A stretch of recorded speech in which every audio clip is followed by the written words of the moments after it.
Assalamualaikum warahmatullahi wabarakatuh. Waalaikumsalam. Para ibu dan bapak pengemudi yang saya hormati. Yang pertama, terima kasih atas waktunya dan mohon maaf. Mestinya pada kesempatan ini Bapak Bupati sangat pribadi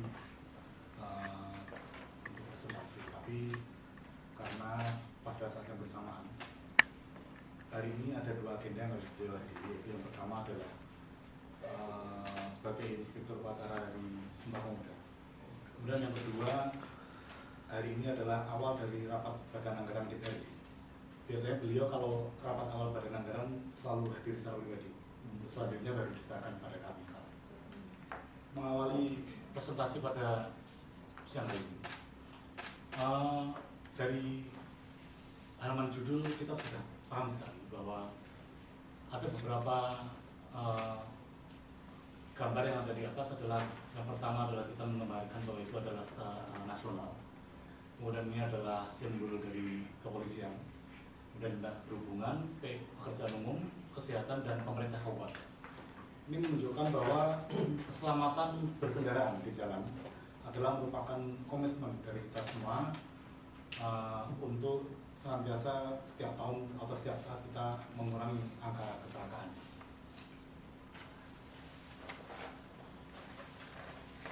Kemudian selanjutnya adalah isu global keselamatan. Yang pertama, WHO telah mempublikasikan bahwa kematian akibat kecelakaan di jalan diperlakukan sebagai salah satu penyakit yang tidak menular dengan jumlah kematian tertinggi. Walaupun pada kenyataannya akhirnya menjadi penyakit menular karena kecelakaan bisa didapatkan oleh tidak disiplin bisa menular pada orang lain karena satu orang tidak disiplin, kemudian orang lain orang lain gugut, yang lain gugut begitu. Kemudian yang kedua, kerugian akibat kecelakaan lalu lintas di jalan diperkirakan mencapai 2,9 sampai 3,1% dari total PDB Indonesia. Kemudian yang ketiga, tahun 2010 Majelis Umum PBB mendeklarasikan Decade of Action for Road Safety di tahun 2011 sampai 2020 yang bertujuan untuk menstabilkan dan mengurangi tingkat fatalitas korban kecelakaan secara global dengan meningkatkan kegiatan yang dijalankan pada skala nasional, regional, dan global. Dan keempat, semangat pendeklarasian Decade of Action for Road Safety di tahun 2011 sampai 2020 ini sejalan dengan amanat Undang-Undang Nomor 22 Tahun 2009 untuk menyusun Rencana Umum Nasional Keselamatan Jalan. Sebelum saya melanjutkan pada halaman selanjutnya, yang pertama perlu saya sampaikan bahwa Kabupaten Wonosobo ini adalah merupakan salah satu kabupaten di 35 kabupaten kota di Jawa Tengah yang sebenarnya Kabupaten Wonosobo ini adalah kabupaten terkecil di Provinsi Jawa Tengah. Luas wilayahnya juga hanya 984 km persegi. Kemudian jumlah penduduknya juga tidak terlalu banyak, hanya 771.000. Berbatasan dengan Magelang, Temanggung, di utara ada Kendal, ada Batang, ada Pekalongan, ada Banjarnegara, dan itu adalah merupakan jari-jari dari Kabupaten Wonosobo karena Wonosobo berada di ketinggian. Kemudian isu keselamatan di Kabupaten Wonosobo adalah merupakan kebijakan Kabupaten Wonosobo. Yang pertama adalah penataan kota yang ramah kepada para pejalan kaki dan penyandang difabilitas. Nah, ini menyangkut kondisi infrastruktur jalan, trotoar, hingga tata kota yang memihak kepentingan semua kalangan. Perlu kami sampaikan bahwa Wonosobo saat ini adalah dalam rangka menuju kepada kabupaten atau kota ramah HAM, hak asasi manusia, di mana seluruh infrastruktur yang ada, baik itu jalan, trotoar dan sebagainya, dibenahi dalam rangka memberikan hak dasar hidup pada warga negaranya dalam mendapatkan kenyamanan di jalan, keselamatan di jalan, dan sebagainya. Kemudian meningkatkan struktur dan kapasitas jalan di jalan-jalan protokol ini mulai diperlebar dan tadinya hanya 5 meter itu dibikin 7-9 meter, terutama apabila di jalan-jalan provinsi maupun nasional bisa lebih mencapai 12 meter. Kemudian melaksanakan pembangunan, peningkatan dan rehab jalan jembatan yang menjadi kewenangan kabupaten. Kemudian yang keempat adalah melakukan kajian terhadap semua bentuk pembangunan, harus memperhatikan aspek tata ruang wajib andalaling. Jadi sejak ada pembangunan, pemerintah kabupaten mulai mengadakan pengetatan terhadap pengawasannya. Dan yang kelima adalah penanganan jalur black spot di berbagai titik rawan kecelakaan lalu lintas. Jadi Wonosobo ini kan ada 3 titik rawan. Yang pertama ada di sebelah timur, di sebelah utara, dan di sebelah selatan, nanti akan menuju ke sana. Kemudian program pendukung Indonesia Road Safety Award tahun 2014 ada 5 pilar keselamatan berlalu lintas. Yang pertama adalah manajemen keselamatan jalan atau road safety management. Targetnya adalah mendorong terciptanya kemitraan multisektoral untuk mengembangkan dan memantapkan strategi keselamatan jalan nasional. Ini leading sektornya ada di Dinas Perhubungan di Kabupaten Wonosobo. Kemudian yang kedua, jalan berkeselamatan dan mobilitas atau safer roads and mobility. Ini adalah targetnya meningkatkan keselamatan, kualitas perlindungan atas kualitas jaringan jalan untuk kepentingan semua pengguna jalan. Ini leading sektornya ada di Dinas Pekerjaan Umum. Kemudian yang nomor 3, kendaraan berkeselamatan. Ini targetnya adalah perkembangan global peningkatan teknologi keselamatan kendaraan. Ini juga leading sektornya ada di Dinas Perhubungan. Kemudian yang keempat, manusia atau pengguna jalan berkeselamatan, safer people or road users. Targetnya adalah penegakan hukum lalu lintas jalan yang berkelanjutan dan standar peraturan yang dikombinasikan dengan kesadaran masyarakat. Ini 3 menit lagi, Pak. Lanjut saja.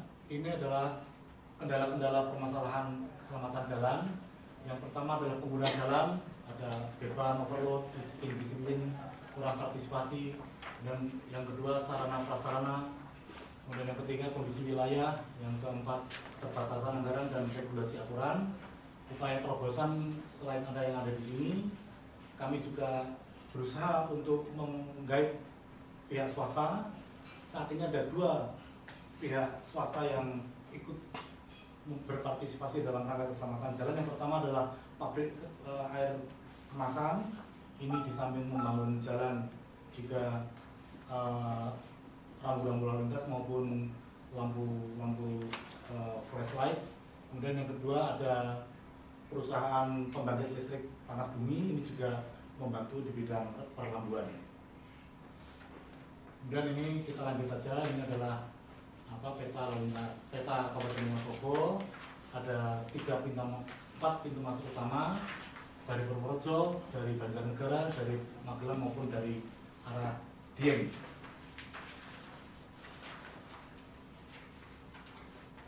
Ini adalah pengkajian dan analisa jalur rawan kecelakaan. Ada saya sebutkan. Yang pertama adalah ini anatomi jalan, kondisinya sudah lebar ya.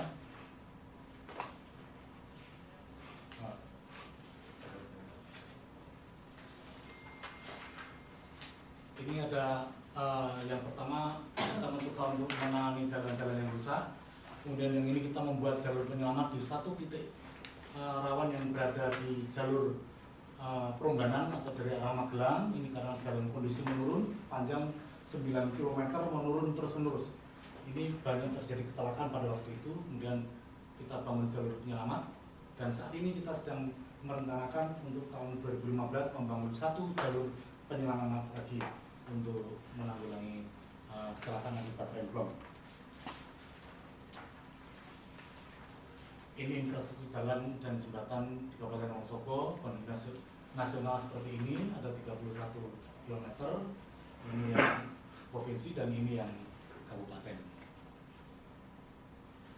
ini ada satu titik rawan kecelakaan yang ini adalah di jalur menuju ke arah Banjarnegara.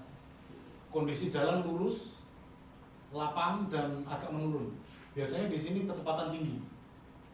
Pada saat itu sering terjadi kecelakaan dan saat ini setiap hari selalu ada operasi terpadu antara Dinas Perhubungan dan lalu lintas, polisi lalu lintas. Setiap hari ada di situ untuk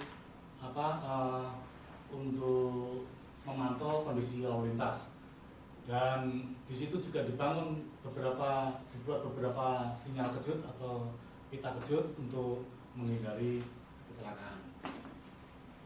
Ini di jalur black spot arah dari Magelang, ini juga Mas Marvin dari Banjarnegara pada tahun 2013 kejadian kecelakaan, meninggal dunia 6 orang, luka berat tidak ada dan luka ringan 8. Kalau saya perhatikan banyak hal diuraikan tapi infrastruktur. Dan kalau boleh memberikan koreksi sedikit, kalau jalur black spot istilahnya mungkin nggak ada, karena ada black lane itu jalur rawan kecelakaan.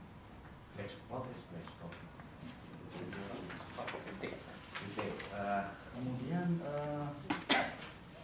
dari aspek kendaraan yang berkeselamatan, Pak, kami belum melihat di Bapak. Programnya apa, Pak?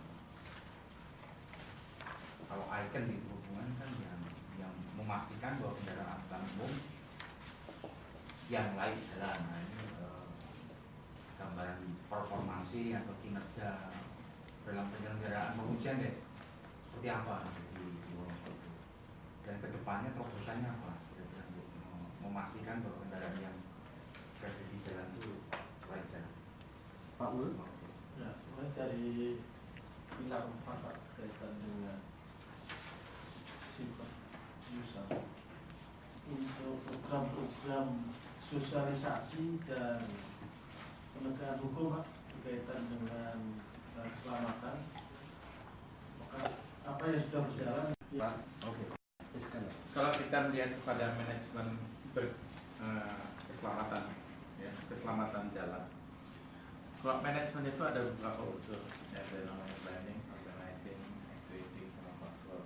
Dan kira-kira untuk planningnya apa langkah yang dilakukan ke depan, ya, untuk menurunkan angka kecelakaan. Sebab saya kira di dalam rencana umum nasional keselamatan, Ya.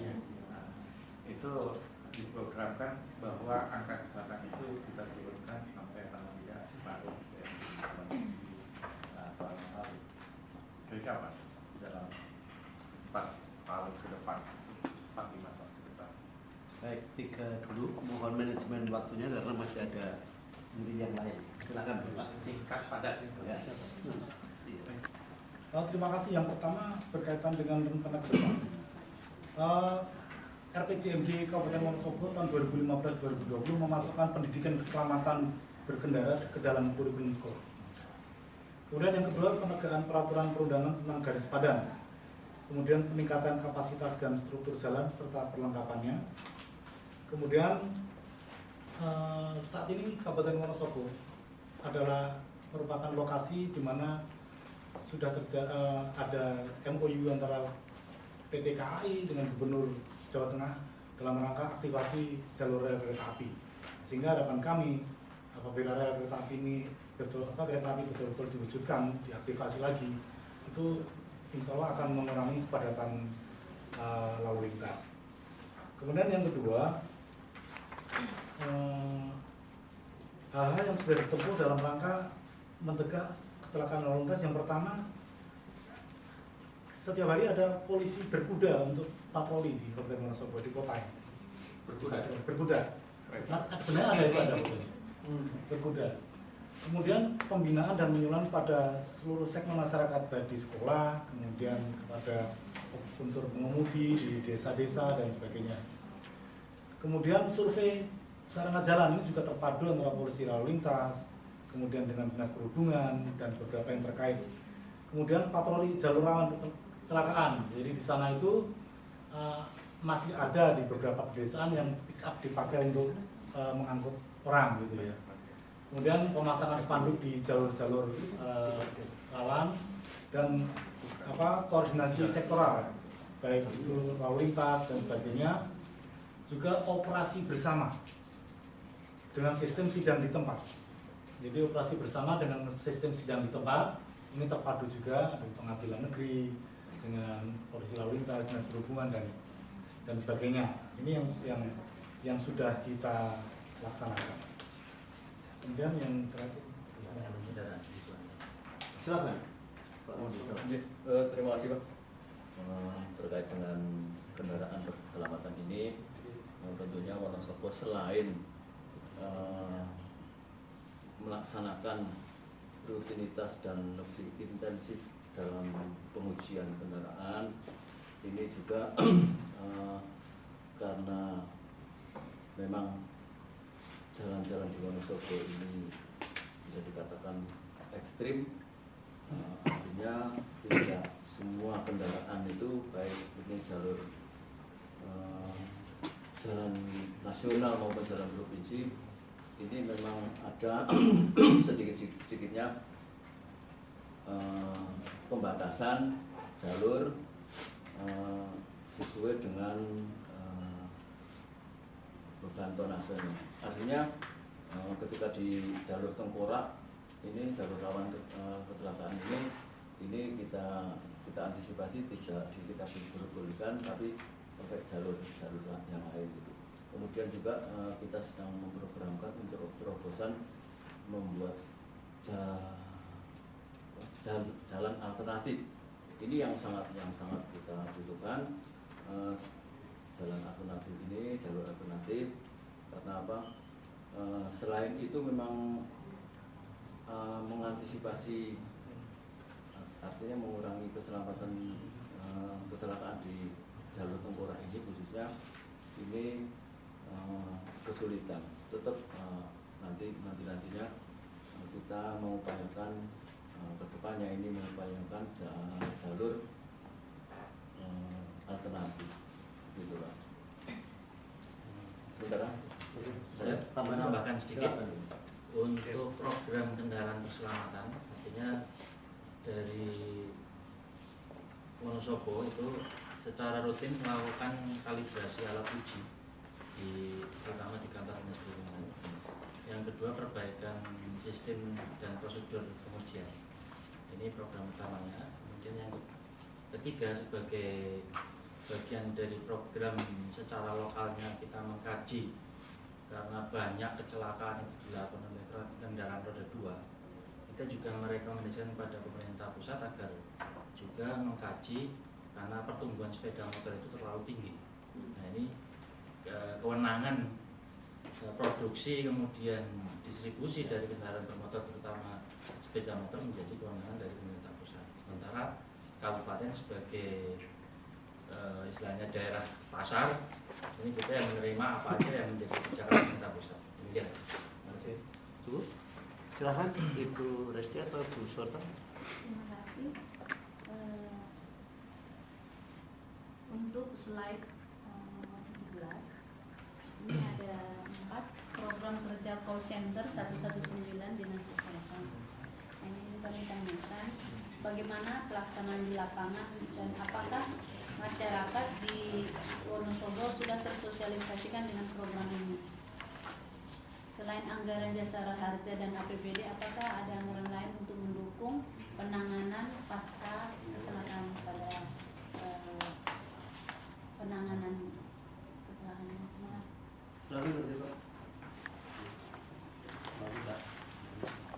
Mungkin terkait dengan manajemen keselamatan kita di Wonosobo Pak. Tadi Bapak bilang Amdalin itu kan kalau hanya aspek manajemen jalan ya, manajemen traffic aja. Bentuk-bentuk yang lain yang sifatnya memang penanganan secara koordinatif gitu ya. Apa yang dilakukan di sana yang bisa melibatkan beberapa aspek tadi. Dan apabila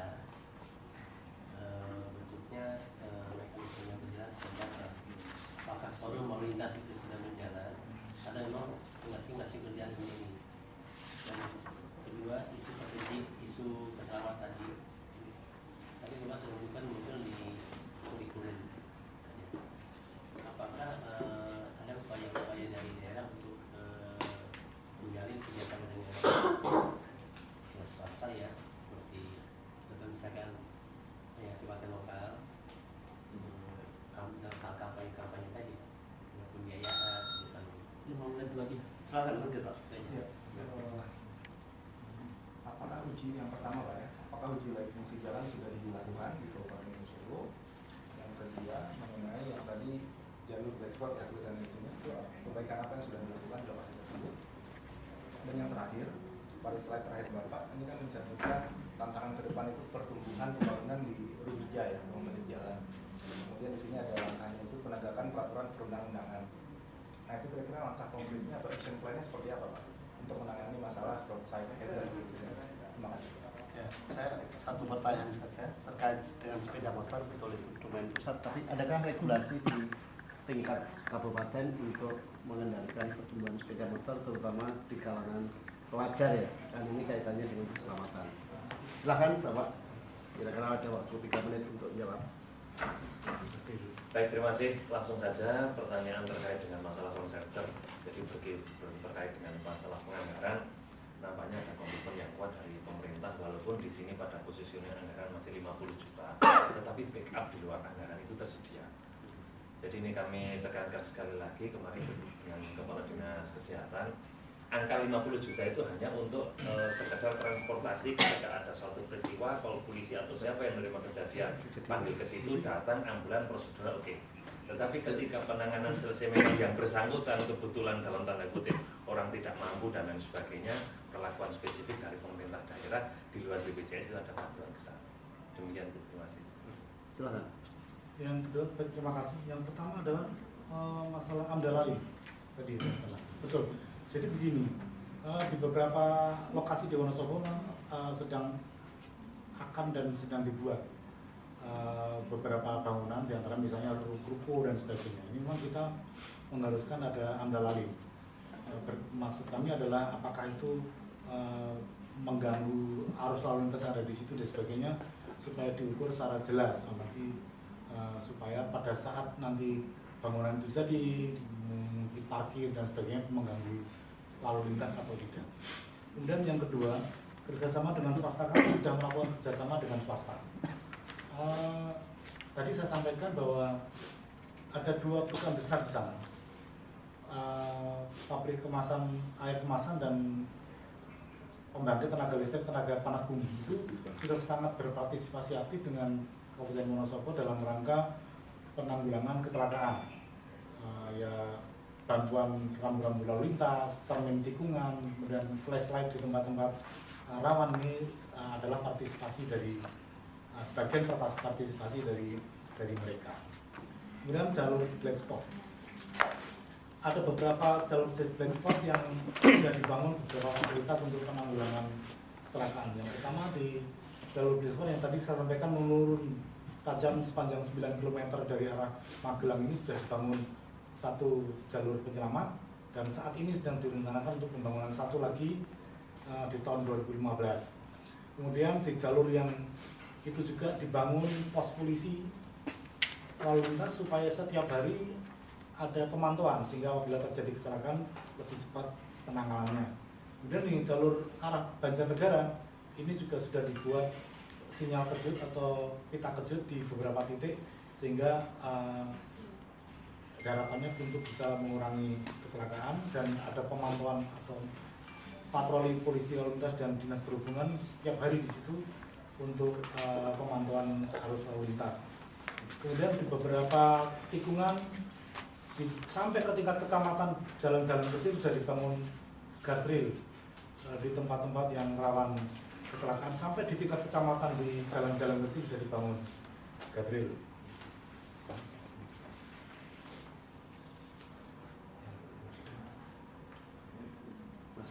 Baik, untuk menambahkan, pertama kaitan dengan pendidikan keselamatan lalu lintas angkutan jalan. Di samping memasukkan kurikulum sekolah di tahun 2015 ini dalam RPJMD, kita kita juga melakukan aktif apel pagi di sekolah-sekolah dari Pak Kasat Lantas maupun dari Pak Camat, terus juga dari Dinas Perhubungan. Yang kedua, berkaitan dengan manajemen keselamatan jalan, kita ada forum LLAJ. Forum LLAJ ini paling tidak ketemu dalam 1 tahun 4 kali di ruangan, kemudian insidental di lapangan sesuai dengan kebutuhan. Kemudian uji layak jalan itu kita sudah melakukan aktif KPWU 783. Terima kasih. Oke, baik, terima kasih sekali Bapak-Bapak.